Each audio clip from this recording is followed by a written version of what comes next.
How's it going, ladies and gentlemen? Cargos here, and today I am going to do a top 3 most broken cards in Hearthstone video. I know I'm going to get a lot of flack for this, but I wanted to do it anyway.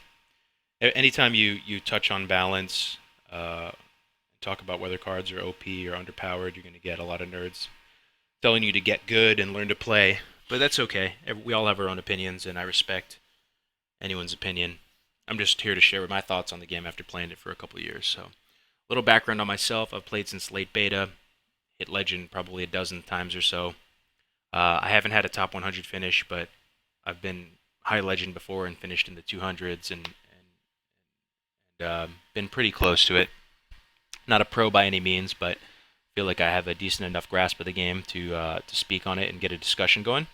So with that said, we're just going to get into it. So these are going to be ranked from number 3 being broken but the least broken, and number 1 being the most broken. And a lot of this isn't rocket science or new to you. I'm kind of preaching to the choir in many of these cases, but I'm going to share it with you anyway. So coming in at number 3 is Call of the Wild. Where do I start with Call of the Wild? Let me see.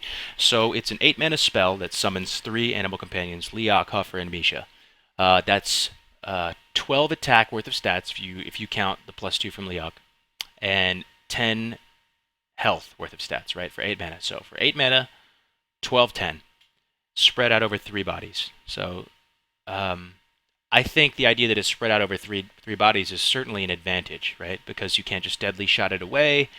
You can't trade with this card efficiently. You can't flame. I mean, the only real card you can play that to trade for it evenly with is Flame Strike, and still you lose that value exchange because they're getting 5 targeted damage in right away, instant value. We all know how important instant value is, right?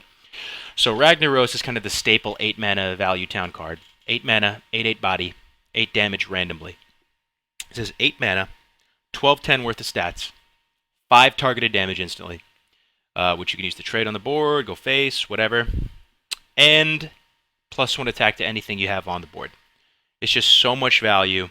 It also has the whole beast synergy laid on top of it, and I think that when you think about the hunter class as a whole and the cards that you play in it and the strategy, the play style of hunter, it really almost reinforces how broken this card is, right? If this was a card, maybe in Warrior or something else, another class, maybe it wouldn't be so broken in my opinion. These just weren't beasts, and this was just what it did. It summoned the 12/10, whatever. But how Hunter plays out, whether you're playing aggro, mid range, or control, pretty much any Hunter list is going to be running two Call of Wilds. That's how valuable it is, right? It doesn't, even though it's 8 mana, it's just so valuable that you would run it in any deck.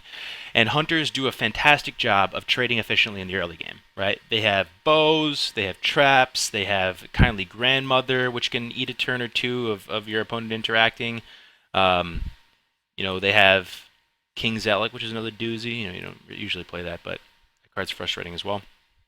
Just quick-shotting the board away, playing bows, deadly shots, animal companions, kill commanding stuff away. You can trade pretty efficiently and get to those later stages of the game, right? And a lot of times as a hunter, you're definitely able to do that, and be at a card disadvantage, but that's okay.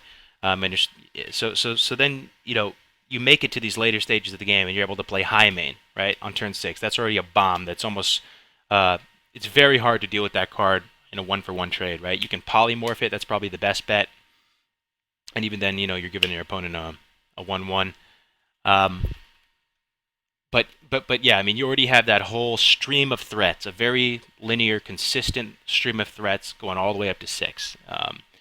And then, once it comes to turn 8, Call of the Wild is just a blowout. You play Call of the Wild, and unless your opponent is very far ahead on the board and is able to be far enough ahead that they can plan for the Call of the Wild, save the removal for that, and already at that point, that means you haven't been trading that efficiently if they have that advantage on you. You play Call of the Wild on turn 8, and it's very hard to come back from that. So that's my number 3 pick. I won't dwell too much on it. I'm already kind of rambling here. But moving on to number 2, and this is a card that I'm pretty sure has given me brain damage. I might have some blood clots up top from this card every time that this card is coined out on turn 2 and it summons a Totem Golem. I'm certain that a part of me dies inside. Tuskar Totemic. And I don't really know if there's an argument to be made that it's not broken. I mean, if there's a 3 out of 7 chance that you're gonna bust the game, right? You're just and it's less than a 50% chance too. That almost makes it more frustrating, right? Because they're just high rolling on something that they're not even um, they're not even favored for. So you can roll and also imagine if you roll a Totem Golem, right, with a Tuskar Totemic, that's 6/6 worth of stats for 3 with 2 separate bodies, and we just talked about the advantages of having 2 different bodies, right? So it's a 6/6, or you do a Mana Tide and it just replaces itself. So basically, Tuskar Totemic replaces itself and develops 3/5 worth of stats with 2 separate bodies.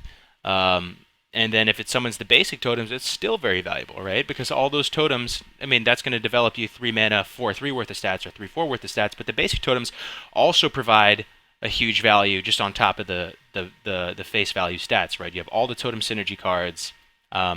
They affect the state of the board, whether it be spell damage for your Maelstrom Portal or a taunt to keep you alive, whatever it is. So if this card just summoned a basic totem, I think it's spot on. I still think everyone would play it. I think it'd be a great card. The fact that it can summon any totem, broken, busted, bustarino. So that's number 2. And number 1, you already see where I'm going in this collection here. I'm going to the end. Mr. Yogg, Dr. 10, whatever you want to call him. This card has no place in a competitive game.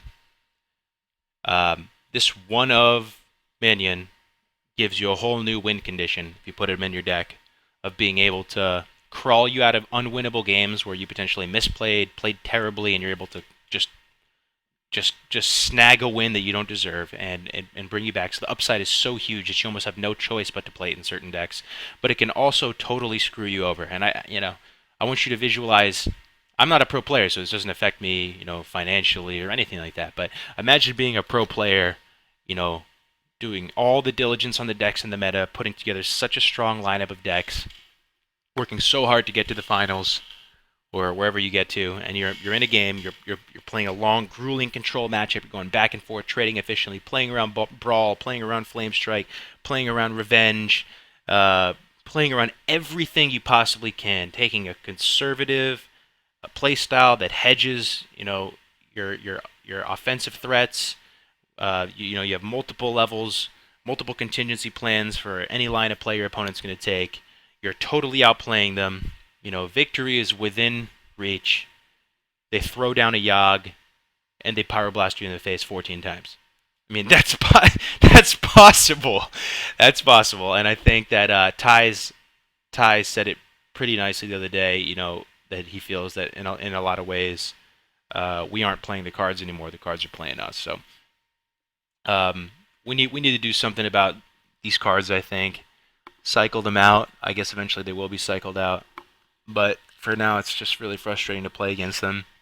And just thought I'd share my thoughts. A lot of you already are on the same page. And if not, let's talk about it. Leave a comment below. Tell me what cards frustrate you. Some definite honorable mentions up here if we had to broaden it out to top 10 or something like that would be the cards that ramp you mana that you can interact with, like Innervate and Prep. Also, things like Doomhammer and Flame Breathed Faceless. These are all contenders for being on the cusp of broken. So, yeah, share your thoughts on the matter. Thanks for your time. Thanks for listening to a salty nerd ramble on. But thank you very much. See you in the next video.